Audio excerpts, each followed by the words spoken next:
real, networking can feel awkward. You're at an event, you got your drink in hand, you're walking around looking for someone to talk to and approach, and you're not sure what to say. Or maybe you're trying to network online and you're sending connection requests and you're getting crickets. Well, in all honesty, you might be making some pretty common networking mistakes without even realizing it. Today we're diving into the biggest networking mistakes that are holding you back and how to fix them. If you've ever felt awkward networking, don't worry, I got you. Welcome to the Creating Opportunities podcast. This is a place where we help smart, ambitious professionals create better relationships for success. And why? Because people matter. They're messy, but they make life better and they matter. And I am your host, Cassandra. I am a speaker, trainer, an iced coffee lover. It's important you know that. And I am here to help you make deeper connections. So let's get into it. So before getting into all the mistakes, please remember, networking is not a one and done transaction. Networking is about building real, authentic relationships. So it happens over time. However, people tend to sabotage their own efforts. And so that's what the next couple of episodes are gonna be about, these networking no-nos. But today we're starting with the biggest ones. I'm honestly gonna start with the biggest mistake first, which, fun fact, like in algorithm strategy, this should be at the end, but we're just gonna go with it. The biggest mistake that happens is only reaching out when you need something. That is what we call user behavior. That is not treating a network like authentic relationships. That is treating it like a transaction. My classic example of this, sending someone a happy birthday message only so you can say, hey, by the way, I'm now a financial consultant. Would you like a free consultation? No, I would not, but happy birthday to me. Don't be a user. Relationships are a two-way street. And so this means you need to be reaching out even when there is no need, even when you have no ask. Especially when you have no ask. So instead of only reaching out when you're job hunting or launching something new or trying to get sales, start staying in touch consistently. Y'all, networking, I say it all the time, networking is 20% give, 10% ask, and it is 70% just freaking keeping in touch. That's it. We all know that person who only keeps in touch when they need a favor. Don't be that guy. How to fix this one? Well, it's easy. Start reaching out to people even when you don't need anything. You know, following up and just saying, hey, I thought of you today. How are things going? Keeps you in their vicinity, keeps you top of mind. And so when you do need to make an ask, it is not coming after 3 or 10 years of radio silence. And before we get into mistake number 2, if you are tracking with me and you want to up your networking game, will you hit the like button? This is just a nice, easy way that I can see who's with me. Mistake number 2 is a great one to come after mistake number 1, and that is not following up. So let's say you went to a networking event and you had a great conversation with somebody and you exchange business cards and then nothing. No follow-up, no message, no next step. What are we doing here? What was the point of going to that event if you're not going to follow up with anyone? Honestly, it's just a wasted opportunity, and I see this all the time. I am honestly shocked by how many people I meet at events, at mixers, at conferences that I exchange info with and then I never hear from again. Now, I always try to follow up, but every now and then, just to test the waters, I will give it a couple of days and see if anyone reaches out to me first, and I can count on one hand the people who have. And I go to a lot of things. Again, I'm gonna sound like a super broken record. Networking is not one and done. It is a relationship, so don't forget to start following up with people. You know, the more touch points we have with someone, that's how a relationship is formed. Think about it in dating terms. You don't go on a first date with someone and then go, and that is now going to be my husband. Now, you might feel like they're your husband, but you don't just start acting like this person is your husband or your wife or whatever, right? You get to know them. You spend time together. Honestly, the thing that deepens relationships the most is around time. Time spent matters. We like to live in a world now where we think, oh no, we can do it in other ways. It's not about the actual physical time. Turns out it is. So getting to meet someone at an event and then the next day sending a message saying, hey, it was so great meeting you, that's another touch point. That's a little little snippet of time, even though it was over email, that you spent together over text or LinkedIn message, whatever. So how to fix it? We'll just start following up. Within 24 to 48 hours of meeting someone, you can send a very quick email saying, hey, it was so great meeting you. And bonus tip on this, the easiest way to make this happen, block your time for the day after the event before you even go. So if I was going to an association industry mixer on Tuesday night, and right now it's Sunday, I am going to block my calendar now for 30 minutes on Wednesday to go through the business cards that I got and email people, or go through the people I connected with on Instagram or LinkedIn, etc., and message everyone. It's that simple. Mistake number 3, this one gets me, making it all about you. Have you ever been trapped in a conversation with someone who just talks about themselves the whole time? It's exhausting. Have you ever been that person? Now, we're going to talk about this more in terms of one-on-ones in 2 episodes from now, but I want to be very honest. I think this actually happens a lot because we're just not sure how to have a conversation. We're nervous. Maybe you've gotten bad networking advice that I'm supposed to let people know what I'm here for and what I want to do, and maybe you're elevator pitching people instead of introducing yourself, and so you're just talking. And if you don't know the difference between those, I do have a whole episode about that. I'll put it in the description box and I'll put a card to it right here. But you don't want to be the person who's talking about yourself the whole time. However, I think a lot of times, especially at in-person things, it's done on accident, but we need to remember conversation is a game of toss. You need to bounce the ball back. So really, if you think about it, and truly, this week, go watch this happen in your daily life. We don't have conversations anymore. We have what I call download sessions. You know, a conversation should be me talking for a couple of seconds about something and then going, what do you think of that? And letting you respond. And instead, what happens even when we get together with friends? We sit down, and because we rarely see each other regularly enough, we go, tell me what's going on with you. And then they spend 20 plus minutes going through the tedium of their lives. And then we go to the next person and they talk for 20 minutes about what's happening in their life. And then the next person. And we might go, oh, that's really sad, or oh, that's so great, or whatever. But it's not a conversation. It's just a word vomit about one person. And this needs to stop. I am trying to work on this myself because I'm not saying I'm not guilty of it, but not everyone needs to know every detail of, and then he said, and then she said, and then yesterday I went to the grocery store, and then the day after that I went and got coffee. I don't need a breakdown of every day. Just how you doing? So because we live in this world where we're already having a hard time having back and forth conversations, it's no wonder that we get in front of other people and we don't know how to succinctly talk about ourselves and then toss the ball back to them. Work on this. Work on this in your personal life so that you're better at it in your professional life. Start being genuinely curious. Ask questions and then listen more than you speak. Honestly, the simplest way to not make the whole conversation about you is that when someone asks you something, you answer it succinctly and then you say, and what about you, right? If they go, so tell me what you do. Tell them quickly. Now, we're going to get into this more in a couple of episodes, but a lot of people have not figured out how to say what they do in a manner that gets remembered, in a manner that is succinct enough. Even on one-on-ones, I've been on calls with people where I'm like, tell me what you do in your business. And they're like, well, you know, it's kind of a hybrid of a this and a that. And it's like they're externally processing what their business is while on the call with me. Like they're not sure what it is. This is something to just work on, but really focus on trying to make sure, ooh, I've talked about myself a decent amount. Let me ask them about them.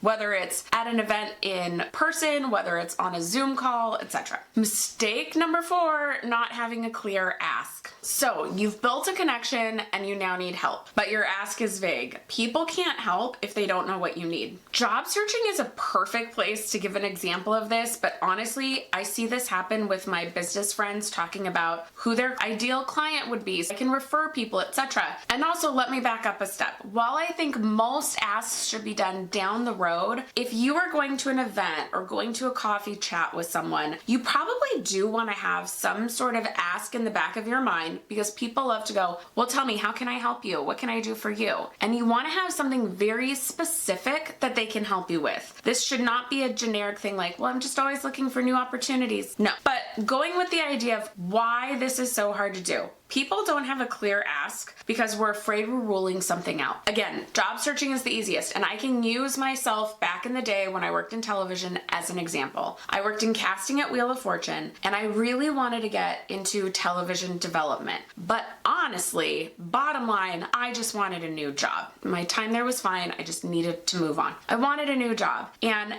every career guide under the sun said, be specific when you tell people what kind of job you're looking for. Give a job title. Well, my brain, and probably your brain, goes, okay, but if I give them that job title, then they're not going to think about me for this other position. So like if I said television development, but they know about a casting role, they're not going to tell me about the casting role because I told them I only want to be in television development. And so I need to just make it much more generic and go, well, I'm looking to do anything in production. Anything?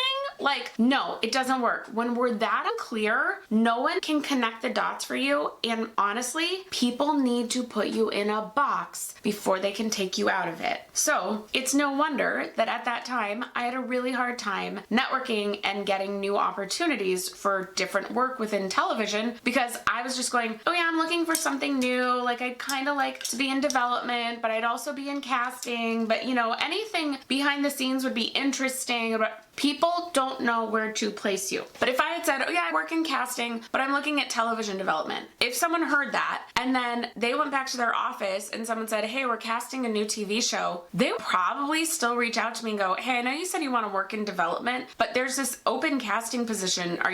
Would you be interested in that? They just need to place you somewhere and then they can connect the dots and take you out of that box. But when you open it to everything, no one knows where to put you. So start making specific asks. Don't worry about, oh, I'm not getting all the opportunities. You need to choose one thing that you need help with, and they will start to figure out all the different ways they can help you. I know this now because I've been on the receiving end of it. I have been on the receiving end where someone goes, oh, I don't know, I'm just looking for anything. And I'm frustrated. I'm sitting there going, okay, but like, what? Can you give me an example? Oh, well, I don't know. I'd be happy to work with anybody. It's like, well, then I can't help you. But if you said, oh yeah, I've been working in customer service and I'd really love to work over in sales enablement, I go, oh great. And then when a customer retention role comes across my desk, I'm still gonna think of that person because there's still something connected there. It really does work. So start making specific asks. And if you want to practice, put your ask in the comments. Let's see if it's specific enough. Okay, mistake number 5, ignoring online networking. Now, I think we all technically know that networking in this day and age doesn't only surround itself to in-person events. However, in my career coaching days, when I would talk to someone who was job seeking and I'd say, hey, have you been networking? The first response every single time was, oh, I haven't been to any events. I haven't been getting any business cards. I'm not joking. Every time. And so there is some disconnect that we forget connecting with people on LinkedIn, on Instagram, all those online places, right? Like even, is it Glassdoor has like Fishbowl or something like that now? All those things count as networking. And if you are not putting some time there or putting some energy and following up with people there, we are missing out on a lot of people that could help us. Plus, I haven't talked about it in a while, but if you are the one creating content online, like you're posting interesting stories, you're sharing thought leadership, people are coming to you, that's what I call inbound networking. And so you're now getting a whole new group of people that you can network with that you didn't have to go out and find. Now, if you want more info on inbound networking, let me know in the comments. I haven't talked about it in a while. So if that's something you'd like a series on, let's chat. So make sure you're taking advantage of online platforms. Be active on LinkedIn.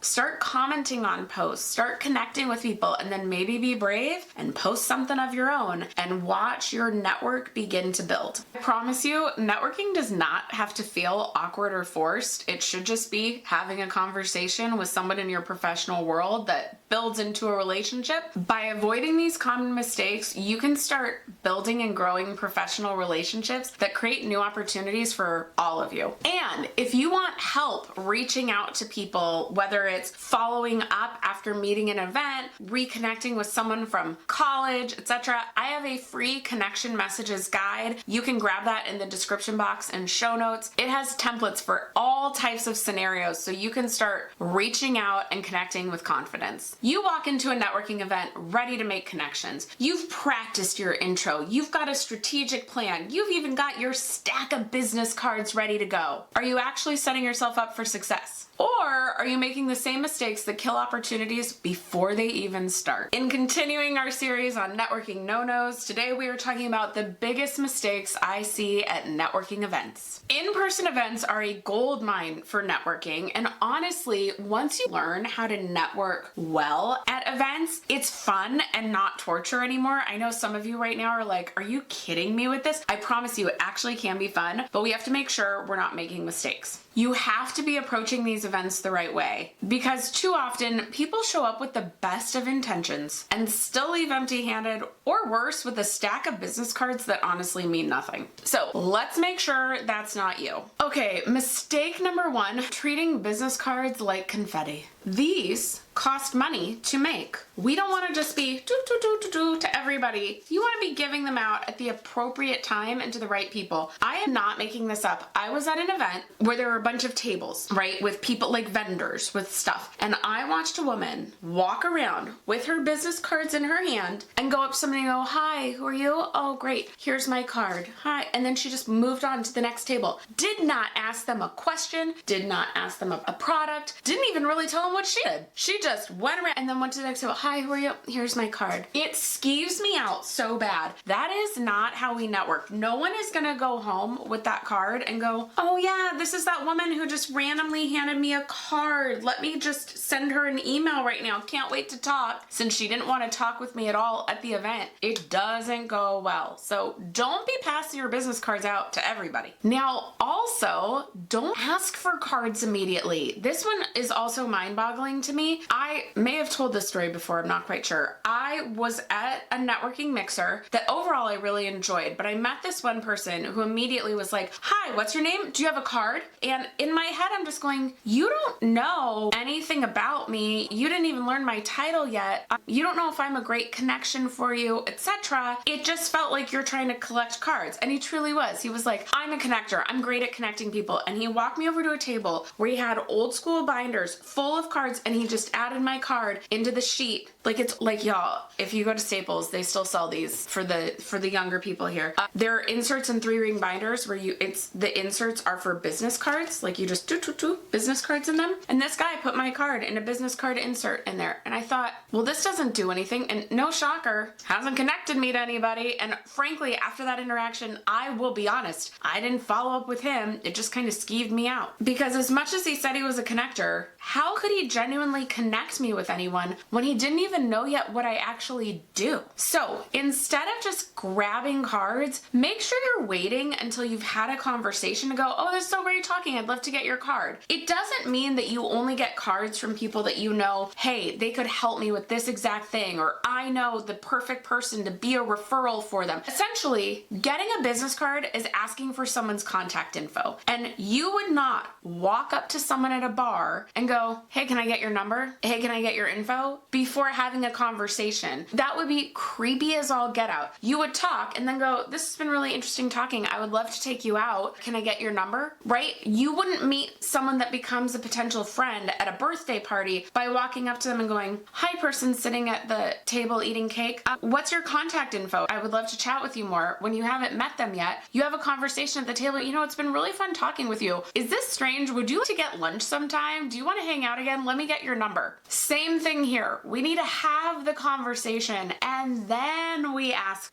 And with this, aim for real connections. I am not a person who says you gotta go talk to every single person in the room. No, no, no. I would rather you have 3 to 5 good intentional conversations and get their contact info than have 20 quick conversations with cards from each and you don't remember who any of these people are. Okay, this next one, I'll be honest, is about to hurt a lot of people, but it has to be said. Sticking with your safe circle. So you know what I'm talking about. Either you go to an event with a friend or you get to an event and you see someone that you know and you just go, "Oh my gosh, it's just, I want to go just talk with them and stick with the familiar face and feel comfortable all night long." And I will be honest, I've done this. I will say I sometimes do this because sometimes networking does feel like, oh, I've got to rise to this challenge and opportunity. A lot of times these things are after a long day of work, you've driven across town and you're just kind of sitting there going, I would love to just talk to somebody who already knows me instead of working up the effort to talk to people I don't know.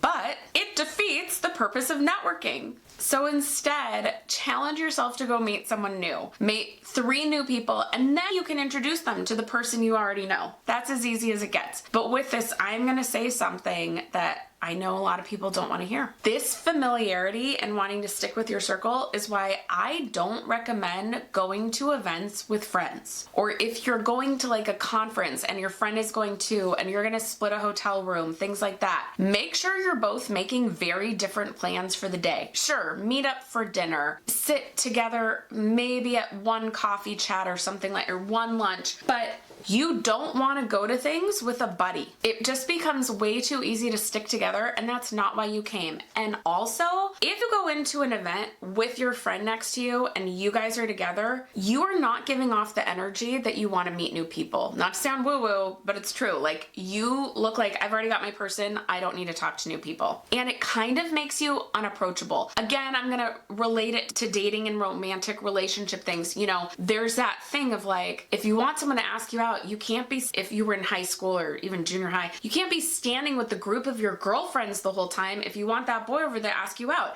he's not gonna come up to you in the circle of friends and go, hi, do you wanna go to the movies on Friday? No, he's gonna wait till you're alone. Well, it's the same thing. If you're already in conversation, no one wants to come break into that to be like, hey, I wanna meet you. So make sure you're both like meeting other people if you do go with someone to an event, but I highly recommend not doing so. Mistake number 3, not asking good questions. Asking good questions is honestly the key to meaningful networking, both when you meet someone in person the first time and as you continue the relationship. We want to make sure that instead of just talking about ourselves, we're showing curiosity in them. But I want to make something really clear. Asking good questions does not mean they have to be clever, zany questions. In fact, there's a lot circulating in networking worlds right now giving the advice of like, don't ask people at an event. So what do? Because, right, people are more than just their title and that boxes you in and you don't hear more. And I get it and I'm not against it,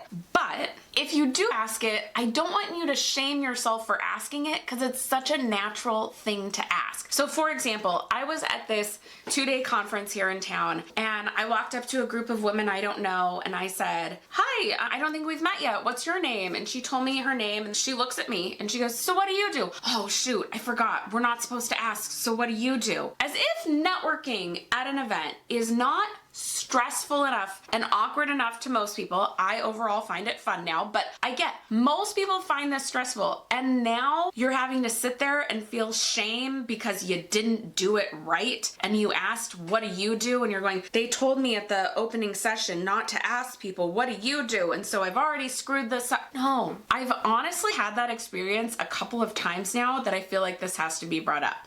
So yes, while true that you probably want to ask something more like, so how did you hear about this event? Or tell me what's something fun you're working on right now? Or what's something interesting I should know about you? Great. But if you accidentally start by saying, so what do you do? It is a natural place to start a conversation. I start there a lot. The key is we just don't stay there. Move past that. So they tell you about what they do and you go, oh, it's great. What do you like to do when you're not at work? Or what do you like to do for fun? And move on to something else. But we don't need to shame ourselves for that question. Good questions are really just thoughtful questions. The other side of this is I hear people getting told to ask kind of zany questions or clever questions, and it might make you memorable, I'll be honest, but you also might like catch people so off guard and it can feel awkward. So really it's all about genuine authenticity, right? We just want to be people who are asking authentic questions with genuine curiosity towards the other person. So that might not be, what's your favorite cereal? Or what was your favorite Saturday morning cartoon? It doesn't really do it in terms of authenticity, but saying, how did you hear about this event? Oh, and then building off that into, oh, interesting. Have you gone to other events like this? Or what, tell me more about this friend. How did you two meet? The person who introduced you to the event. Like, that's what matters, is building an authentic conversation. So that's what thoughtful questions do. In all honesty, if you want more help on how to approach a group, how to ask good questions, What are some other things you can start with? I cover all of that and so much more in my Confidently Connect workshop. It's an on-demand workshop, and it literally walks you through what to do before, during, and after any in-person event so that you can network with confidence. So the link for that will be in the show notes. Okay, mistake number 4, getting stuck in one conversation. We all have a hard time with how to leave a convo, and honestly, this can happen for a couple of different reasons. One is just like you don't know how to hang up the phone, so you don't know how to end the conversation in person the same way, and you want to move on. But also sometimes it goes back similarly to number 1. You finally met someone, you're enjoying talking to them, and it feels familiar, and you'd rather just stay here talking to them all night than go have to talk to other people. Honestly, in some ways, it's a great problem to have that you met someone, you started talking, and all of a sudden 20 minutes have gone by, and everybody else is moving around the room meeting people, and you haven't yet because you had an authentic conversation, but we need to go meet at least 1 or 2 more people. So at this point, a polite exit is key. And to give you help with that, I actually have a whole video on how to gracefully exit in these conversations. And so it is worth taking a look at that when we're done here. I will put a card to it here. It'll be in the show notes below because you need to stick around for mistake number 5 and then go learn how to exit. Okay, so speaking of mistake number 5, here we go. Not following up. Now, I shared this mistake last week in the biggest networking mistakes, but it bears repeating. You spent the time, your free time in some way. You took off work. Maybe you got a sitter. You squeezed this in at the end of a long day to go to an event and you meet people and then you don't follow up with them. Honestly, you should have just stayed home. Over the last couple of years, as I have delved into networking more, I have learned this is where people struggle. We think a lot of it's at the event, and don't get me wrong, events have their own issues, hence why we're talking about mistakes today, but I'm learning people don't see past the event and realize that networking is about following up over time, and so we need to start with that initial follow-up 24 to 48 hours after the event ends. Little extra tip I don't normally share here, but I will today. I normally am a 24 hours later kind of girl, and I've realized for some things like a conference, following up 24 hours after the conference ends is actually not the greatest time because people are still decompressing and trying to get into their lives that your email ends up getting missed. So 48 hours, even 72 hours. The key is don't meet people and then never talk to them again. Follow up. Take the extra step to tell them, I really enjoyed getting to know you, and building that connection so that you can start using other steps to turn it into a real relationship. Now, before we wrap up, I would love to know, what's the worst networking mistake you've ever seen? Please leave it in the comments. Let's be kind. Let's not throw people's names out, but what have you seen? We all made mistakes. Don't think I haven't. We've all made mistakes, but let's learn and grow. Now, again, if you want more help on how to feel more confident at in-person events and network with ease, go grab that Confidently Connect workshop. It is in the description box in the show notes. And since we just talked about that networking events are just one piece of the puzzle, there's also those follow-up Zoom one-on-one chats or one-on-one in-person coffees. Have you ever left a Zoom call or a coffee chat just feeling like something was maybe off? Maybe you guys just didn't click, or you never heard from the person again? If so, you might be making one of these common one-on-one networking mistakes. Don't worry, we're gonna fix it. Today we are talking about the biggest mistakes people make when networking one-on-one, whether that is online with something like a Zoom call, or if it's in person over coffee, a lunch, a drink, etc. Oh, and I will be spilling the tea on one conversation in particular I had that left me jaw on the floor as I clicked end. So if you've ever worried that you're saying the wrong thing, oversharing, or struggling with follow-ups, this one's for you. Let's dive in. Mistake number 1 when having a one-on-one with someone, making it all about you. Have you ever been on a call where someone talks endlessly about their own projects, their own work, or achievements without asking a single thing about you? Oftentimes, for a lot of us, we walk away when this happens going, that felt like a coaching call. I actually had a LinkedIn client the other day who was asking about an in-person coffee that she had with someone where she said, honestly, I felt like I just gave away a free coaching call and not that we got to know each each other. And I have been in the same. In fact, there is one time in particular that happened this last year that just, I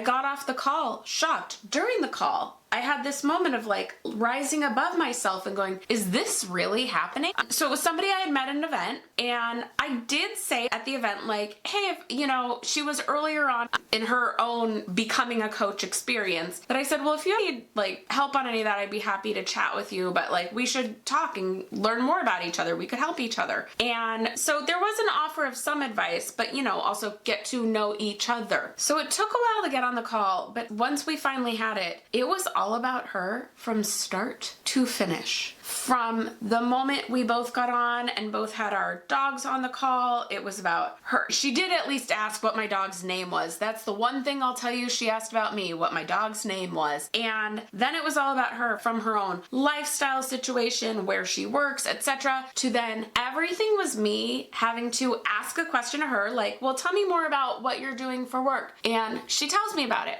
And then I can't help but go, okay, well, you might want to consider this or consider that. So I willingly gave some advice, but then I would wait. I would stop talking after that and see, okay, is she now going to bounce the ball back and ask me something? And so I would sit there and we just stared at each other on Zoom awkwardly for, a couple seconds before I'd go, oh, I guess it's on me to ask another question. So I'd say, well, I know you went to this event. How did that go? And she'd tell me all about it and what she learned and blah, blah, blah. And I'd say, oh, that's really interesting. Yeah, so-and-so's really great at that, blah, blah, blah. And I would wait and I would pause and see, is she now gonna go, tell me more about what you do? No, it never happened. This is one of the reasons why I'm a big fan of like a 30-minute call or a 20-minute call, not an hour call with people, because at least it was only 30 minutes of my life and not an hour. But let me just say, it got so awkward in my head. I think she to this day thinks it was a wonderful call, that I kept waiting and she'd just stare at me until I asked something else. She asked me questions about what I thought about her and what I thought about her business, but she never once flipped the script and said, and now tell me about you, or tell me like what you're doing in your work or anything like that. Nothing. So it got so bad. Then in the last couple minutes I went, well, I know we're coming to time. I know we're wrapping up. Before we go, is there anything you want to ask me? Is there anything you want to know about me? I mean, I truly asked it because I just went, this is the weirdest. We said we were getting on a one-on-one call to get to know each other. You know nothing about me. So I say, do you want to know anything about me? And she goes, no. What? No, I think you've pretty much summed it up for me. You've given me a lot of good feedback, and I really think I know what to do with my business, and I know the direction, and I know whatever. You know nothing about. It was the weirdest. I mean, talk about someone who is self-involved. Like, it was truly shocking to me how much this person thought, oh yeah, no, this was great. It was not great for me. So after that, I tried to wrap it up as fast as possible. I'm like, well, if I just threw it out there, since she didn't ask me anything, I went, if you do need a speaker for this or that, or if you're not you, but like her organization, please keep me in mind. Cause I'm like, I'm not gonna follow up after this. It was just super awkward. And please, I hope you understand as I'm sharing this, like, it didn't need to be all about me, but it also shouldn't have been all about her, right? That's the whole point of these one-on-one calls, is you should each get some time. So I will be very honest with this. There are times, especially with other business owners, where we will do these calls and it'll get very focused on one person for the first half, because someone will say something, right? Like if I got on a call with you and I went, well, tell me about your business, and you start telling me about it, I ask a follow-up question and, we start workshopping something, but 90% of people at some point go, oh wow, look at the time, it's been all about me, and go, well wait, tell me more about you. Like, we've talked about me enough. Tell me about you. What do you do in your work? I want to hear what you do as well. So it's not uncommon for it to lean one-sided for a while. The key is you make sure you bring it back to the other person as well. If you see that the first half is starting to talk all about you, make sure you take the moment to go, oh my gosh, look at the time. I don't want this to be like a me call. Tell me about you. Like, tell me what's going on in your world. We do not want to be the one who talks about ourselves the entire time. And just for fun, if you too were ever in a conversation where you were not asked a single thing, please drop the little speak no emoji of the monkey down in the comments. I would love to see that I'm not the only one who's been through this. Okay, mistake number 2, oversharing too soon. So there is a very fine line between being open and dumping way too much personal information on on someone the first time you're on a call or a coffee together. Vulnerability is great, but when you go too deep too fast, it can make the other person feel uncomfortable. So keep things balanced. Personal stories are great, but gauge the energy of the conversation and it's an appropriate person to talk about this thing with. So if you just went through a divorce and you're on with another female and she says something about being a single mom and you say, oh, I'm just going through a divorce, and you connect on that issue, this is probably someone you could share more with openly in that moment. It's going to make you feel connected. But like getting on a call with someone and they say, well, how did you start your business? And they go, well, about 2 years ago, I had a massive mental breakdown. And after a lot of therapy, I decided to start this with, what?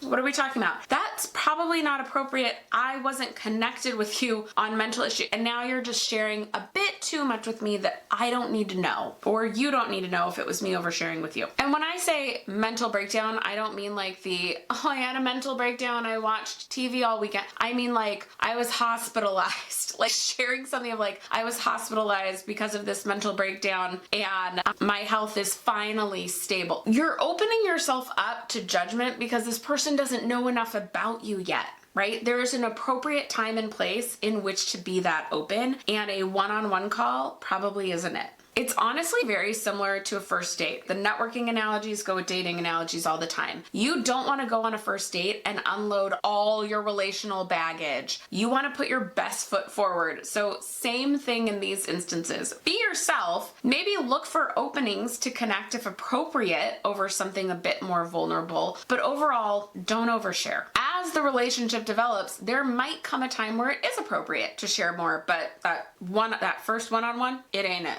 Mistake number 3, treating this conversation like a sales pitch. I have friends who've come to me and said, oh my gosh, I thought I was doing a one-on-one get to know you coffee chat, and I get on the call and this girl starts sales pitching me. You know, if you start asking questions like, what do you do in your business? What's your biggest pain point? If you could wave a magic wand, if someone busts out the wave a magic wand question, congratulations, you're now in a sales convo leading towards a pitch, not an actual get to know each other conversation. I kind of wonder if this is just some bad advice that's out there from some coach to say like, yeah, get on these one-on-ones and then ask these questions so that you can organically tell them about what you do. But it's like we all see through it and it's not organic. Be very transparent about what you're doing. If it says it's a consulting, a free consultation, something like that, we know we're working towards hearing about their offer. But if you say, I would love to have a virtual coffee with you, you're getting to know another person who might end up becoming your best referral lead if you would just get to know them and not try and work down the list of questions that gets you to be able to say, have you ever considered this, and giving your pitch. Networking is always about connection first, and the one-on-one is to build rapport, not close a deal. So please be very clear about what a call is and don't bait and switch someone on that call. Now, there might be a time where you're talking with somebody and it seems natural to tell them like, hey, based off what you're saying, this is something I do. If you want to hear more about it, let me know. But like, you don't hit them with it there or work them through those sales questions. And if you're in the business realm of this, it doesn't mean that you can't trade info on what each person does, what their offers are, and what their ideal client, who their ideal client is, so you can refer to each other. That's totally fine.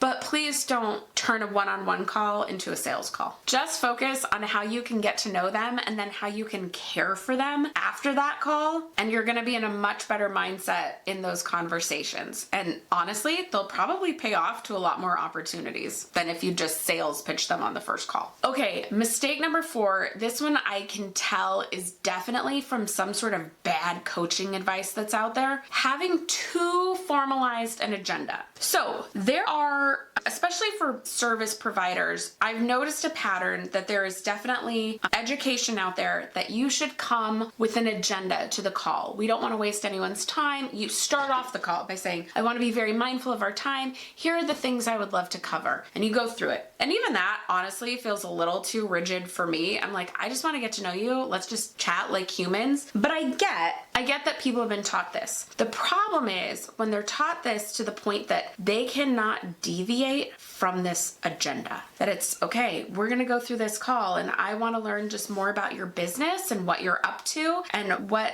problems I might be able to solve. And they're going down this list of questions. And it's great to have a list of questions in front of you that you can lean on when in a call with someone or at a coffee chat with someone, but you can't be this rigid with it. It makes it really uncomfortable. I got on one of these and all of a sudden it was like, it's not dissimilar to the sales pitch, even though this person I know was doing it more for referrals. It felt like all of a sudden I'm in an interview. Like if he just said, hey, tell me about your business, would have been happy to chat. If he said, well, what's like who's like your great client? Who's the type of person you love working with? Great. But instead it was like, okay, and like taking notes. Okay, and who is your ideal client? Okay, now what is something you're looking to have help with? How could I be able to help you? There's a tone to it that's not a conversation. I all of a sudden am being stuck with this strict agenda and kind of interview format. And that was really uncomfortable. And I get it. I get that this mistake comes from really well-meaning intentions. You want to do it right.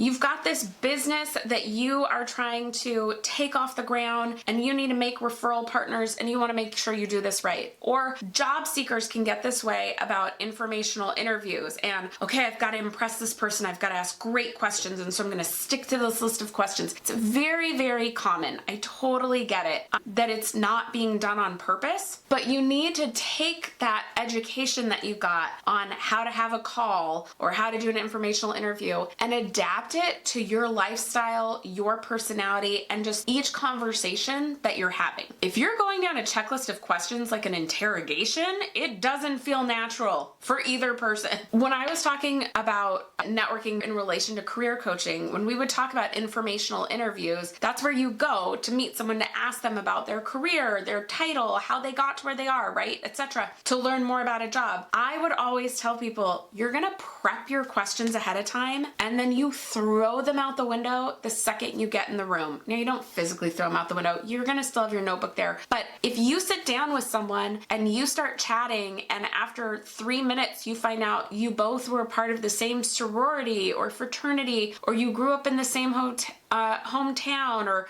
you both now live in Phoenix, but you both grew up in Southern California, and you talk about the places that you used to hang out, and that becomes a bunch of your conversation, great. If you don't get to any of your questions, that's okay. You can follow up later. So the key on this is just be natural. Let the conversation kind of go where it's gonna go, and you have those questions to rely on when you need to get to them, but you wanna make an actual authentic connection with someone. Honestly, sometimes the best networking conversations come from the unexpected tangents. So just let things happen. Okay, mistake number 5 I had to put on here because friends and I have been talking about this one becoming more and more common, and it is just not okay. Do not add people to your general email list without their permission. If you and I have a one-on-one conversation, great. You probably now have my contact info in some way. And if you want to email me here and there about something you've got going on and that's sent to like 20 of your friends or whatever, fine. But taking my name and adding me to your general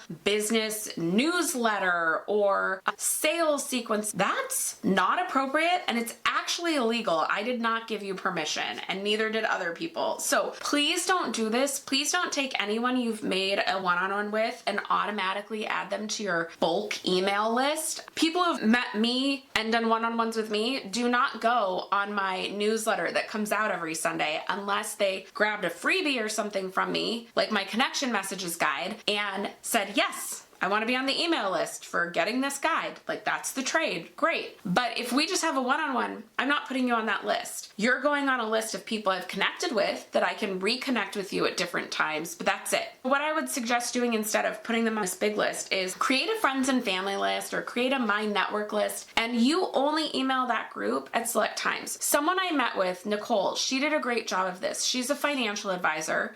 And when there was a big possible tax change back in the fall, she sent an email to the people on her friends and family list, giving them some info on what the implications of this could be. And she made sure to put on it, I want you to know you're not on my general email list. This isn't being sent to everybody, but I wanted to help friends and family in this moment. It was a great value add, and it built trust because I knew, okay, thank you. You didn't just add me to your list.